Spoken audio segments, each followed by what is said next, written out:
Start now.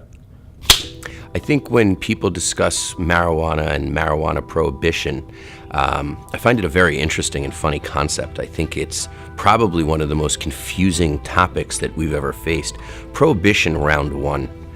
It was necessary to have a constitutional change in order to make prohibition. Prohibition of marijuana was simply the first layer of red tape ever added to society, where they infiltrated a hemp tax. Investors who were financially motivated by an industrial revolution and coming out with concepts like social reorganization, which were ultimately, in my opinion, the first abuses of real federal power.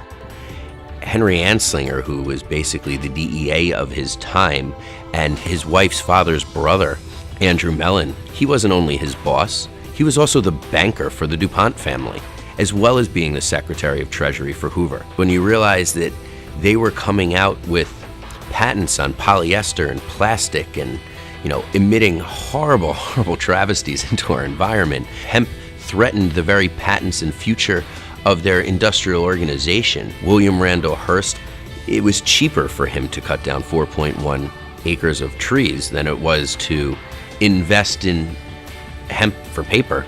It was easy for him to use an institution that he owned to teach the people and to further work on making something illegal. Back in the day, before 1937, everything was about hemp. Our Constitution, the first version, was written on it. The Declaration of Independence itself was written on hemp paper. Our first flag was sewn from hemp. The sails of all of our Navy ships were created out of hemp. The ropes for our Navy ships were created out of hemp. Our government in 1942 even acknowledged going into World War II how absolutely quintessentially necessary this plant would be for our financial survival.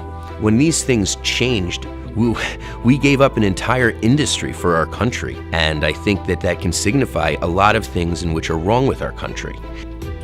Every American in the society has to make a decision for themselves and has to ultimately decide if they would like to see this product brought back.